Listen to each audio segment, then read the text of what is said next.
heads. Dear Lord, thank you for giving us all the opportunity to come here and worship together. I pray that you just speak through Dawson and give him the strength and the courage to share his story with all of us tonight. And I just thank you for everything. In Jesus' name I pray. Amen. Amen.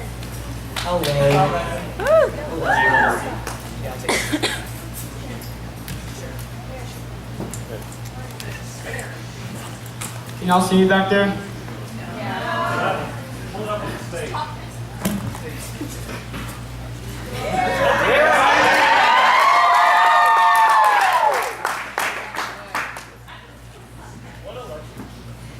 Hi, I'm Dawson. Hello. Hey, Andrew. So, like a lot of y'all, well, first, I'm in 10th grade. I go to Mountain View High School. Yeah, Mountain View. Woo. Yeah, go Bears. We suck at football. Anyways. Like a lot of y'all here, I grew up here at the church. I was very heavily in the church until 7th grade, second semester, 7th grade. I got off the bus and I walked in my house and I see my brother with a credit card crushing up something white. I had no idea what that was, and I kind of just stared at him for like a minute, maybe longer. And he just looks at me and he goes, "What are you staring at?" And I was like, "Nothing." I just go downstairs. And I kind of just processed that through my head, like, what was going on? Like, that was not him, because I know Dawson, he would not say something like that. And one, he would not even do something like that, what I thought, what he was doing.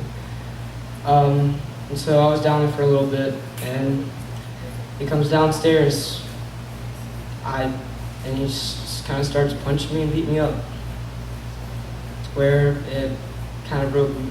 And after that, I was like, all right, God, I'm done with you. If you're letting my brother battle this battle, I'm done with you. And it hurt me while I was in a bad place. I was at the point where I was done with life. I did not want to do anything. I was done because I felt like no one liked me. I felt like no one was talking to me. And especially not having your brother there giving you like tips on high school, surviving through high school, and tips about life, going through your stages. It was really hard seeing him doing all that. And then it was really hard. And I cried constantly in bed. Before I would go to bed, I would cry. My parents went home, I would cry. I don't think I cried so much in my life when I was at that point. And then the thing was, he was in that stage where he wasn't getting help for about maybe 6-7 months. And then after that, he finally got help. And I was like, wow, you're finally answering me, God. Wow, all right. I think I've never felt this happy in my life right now. And I was relieved. I was relieved in my pain. It really, I don't know how to describe it, honestly. And I was just happy. And he was there for a while. And I got to see him. We built a relationship, a very strong one. And then went down that straight again, relapse. And I was like, all right, God, you're making him do this again? Like, what the heck? Why? If you were here, why are you making my brother do this stuff? Why are you making him do this? Why are you letting him do this, first of all? And I just stopped believing. I hated God. I hated it.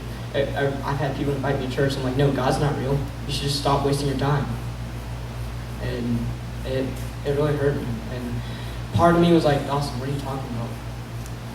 Part of me, but I didn't want to believe that part of me. And I was like that till 9th grade. And that's when he finally got back. Finally got back to help. And we built the strongest bond I think I've ever built with him. And I had a dream once. I was in my bed and it was just plain white. Like, it was white. Nothing was in it. It was just white. And there was a guy standing out in the distance, just standing there, about where Ryan is. About where Ryan is, yeah, and I was sitting right here. And I was like peeping closer and closer, and then Jesus turned around. He just turned around and looked at me, and then it went black. I can't tell you how many times I cried after I saw that. I was like, is this a sign? What does this mean? Like, what does this mean? And I was like, okay, so maybe Jesus is real actually. And it helped me get through this. It helped me get through this pain. And then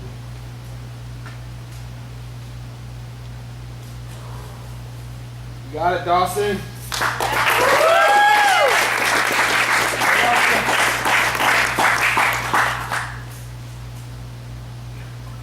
in the May 26th, December,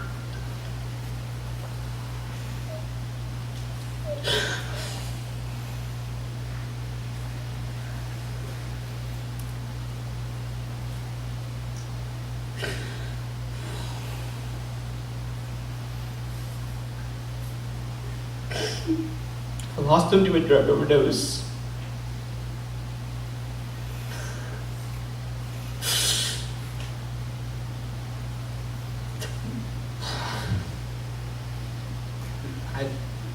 I don't know what to tell y'all. It really hurt me. Because you don't expect your older sibling to die. I mean, not that early. And I wasn't prepared for it.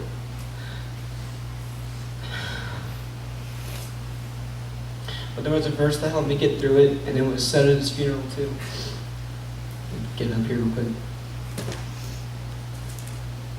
It's Psalms 34, verse 18. It says, "The Lord is close to the brokenhearted and saves those who are crushed in spirit." And that was said at his funeral. And 2 weeks, every day for those 2 weeks after he died, I would read that before I go to bed and when I woke up. And that helped me get through this tough time. And what this verse means to me is that if you're hurting, he's there. If you're going through something, he'll be there. But sometimes you just won't know it. I did not know it at that time. I thought God wasn't there. I thought if there was a God, why was he letting this happen? It was really tough, honestly. And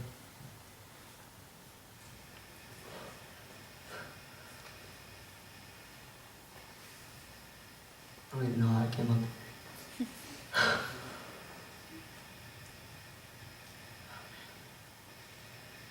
You got this.